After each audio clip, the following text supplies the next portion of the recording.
look at the basics in the US, what you see in front of you is the emission inventory of greenhouse gas emissions in the US from 1990 to 2020.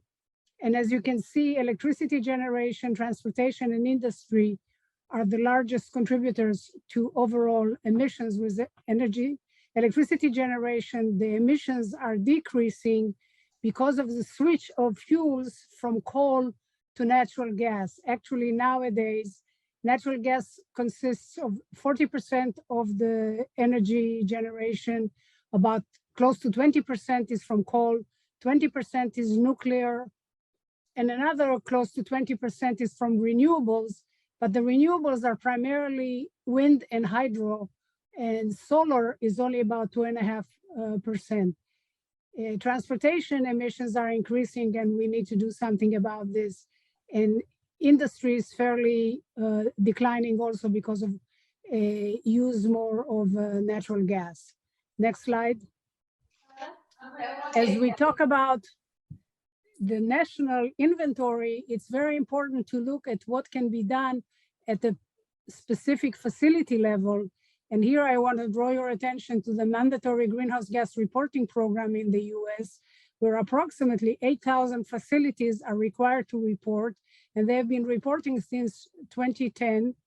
And data is reported to the US Environmental Protection Agency by 41 economy sectors, and data is made public every year in October for the previous year. The greenhouse gas emissions are reported by large greenhouse gas emission sources, namely facilities that emit more than 25 tons per year, and also fuel suppliers and industrial gas suppliers. And lately, there's been reporting also from CO2 injection sites in the implementation of carbon capture and storage in the US. Next slide, please. As you can see, this is the data from 2020 that was released by the US EPA in this past October. And power plants contribute the most of the emissions, even when you look at the very detailed basis. The next sector that contributes a lot to the emissions is the oil and gas sector. Next slide, please. So what has the US done in 2021 to enhance its greenhouse gas reduction goals? It aims to achieve in 2030 a 50 to 52% reduction from 2005 levels in economy-wide net greenhouse gas emission. This is a change from the 26% that was advertised before, so it's like double the previous goal. It also aims to create a carbon pollution, by 2035, a carbon pollution-free power sector, which is quite a challenge, and the net zero emissions economy by no later than 2050. And in order to do this, the US aims to invest in innovation to broaden the set of solutions as critical complements to deploying affordable, reliable, and resilient clean technologies. Next slide, please.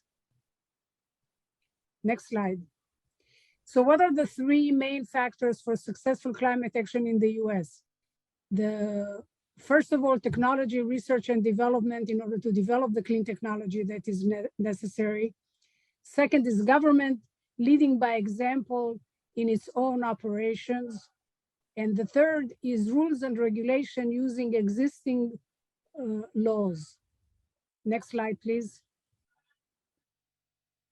So when we look at energy technologies, we see different categories of energy technologies. First of all is, of course, the greenhouse gas emission reductions, which promote climate beneficial low emission technologies.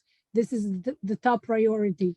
Next is carbon capture and storage, because it's viewed as a critical path to a net zero emissions future. Without carbon capture and storage, doesn't look like it's going to be possible to net zero the whole economy or to reduce the emissions from the power plants to the degrees that is necessary. There's also a focus right now on advanced nuclear energy in order to lead to the decarbonization of both electricity and clean fuel production.